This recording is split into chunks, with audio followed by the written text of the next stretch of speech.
Hello everybody, welcome down to Ryan v Lockdown again. It's been a hell of a long time and somebody said to me, I think they were drunk, said, why don't you do another video, Rog? It's been a while since you've done one. So I'm going to do one. Today we're going to make a take on the classic cheese and onion pie. Now, for my American viewers, pies, very important. They have mostly a couple of ingredients: meat, chicken or cheese. Apple's acceptable, but pumpkin, come off it. Anyway, so to begin with, we need a bag of flour, 500 grams, just shy of a pound. Leave about 50 gram out for dusting. You've made your pastry up using, in this case, vegetable shortening, because a neighbour of mine wants to try some. She's vegetarian, but don't worry, we'll put some bacon in it. So, I've used a hand grinder and I've put a third of a pack of vegetable shortening into just shy of a pound of flour. Now, it should come out with a texture like breadcrumbs. And the reason why we do this is so we can gauge the amount of water that goes in it, because you don't want it too wet.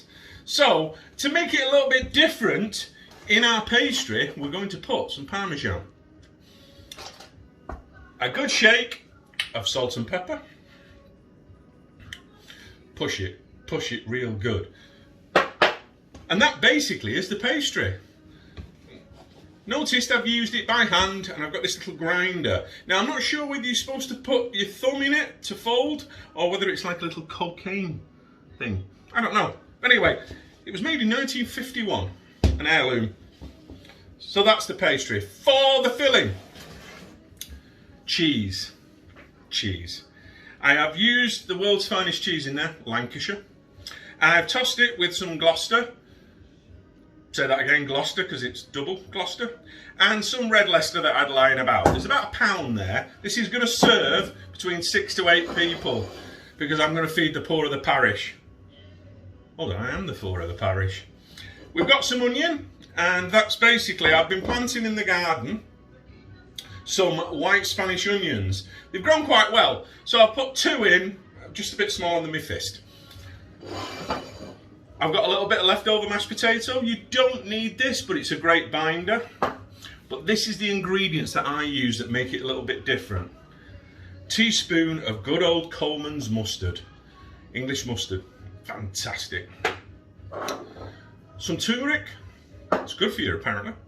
And some paprika, because I love paprika. I'm going to sweat the onions off in a small bit of butter, about the size of a stock cube. And then what I'm going to do is just introduce the paprika to the onions. And remember, you only need to sweat them down. If your onions ain't glistening, you're not listening. So we'll put all that lot together. Yeah. To help bind the cheese, we'll put simply 1 egg in. That'll help it bind. And then we'll have another egg where I'll only take the white out, and then I'll leave the yolk to actually glisten the pie. I'll make it nice and shiny. That'll be fantastic. Right? So, we will do our pastry. As I say, don't get it too wet, and then we'll bag it, and then we'll leave it in the fridge for half an hour. In that half an hour, we'll introduce the egg, the extra bit of the egg. We'll whisk it all together and we'll sweat the onions down, and we'll add those little spices I mentioned: paprika, turmeric and mustard. Okay? Until... oh, one important thing. Wine. Chin chin. So, we have made our ingredients. So what we have there is our lovely, slightly sweated onions, our cheeses, our egg mix, with some mashed potato. As I say, mashed potatoes optional. Anyway, Vladimir from Moscow says, Roger, why are you using making with lasagna dish? Well, the answer's easy, Vlad. I don't have a pie dish. So I'm going to fill this up. Then I've rolled out the lid. Give it a good tap down. And then give it the egg wash.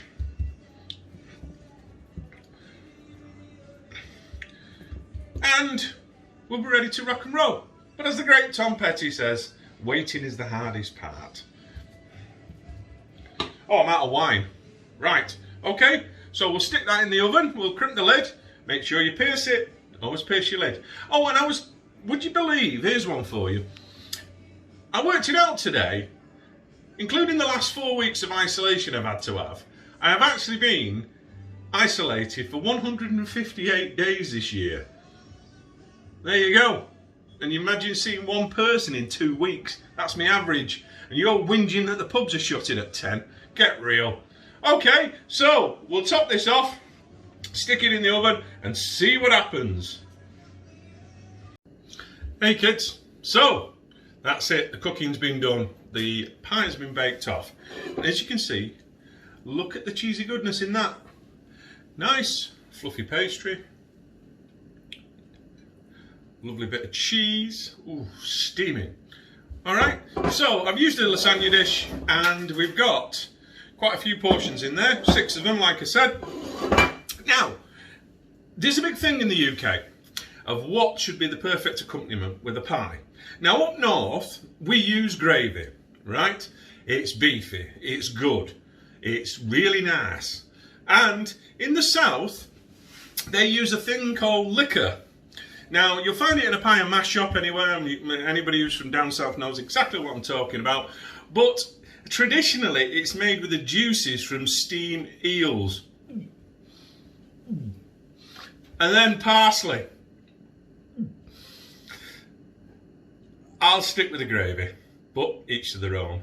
So, there you go, ladies and gentlemen. A 3 cheese and sweated paprika onion pie. Enjoy.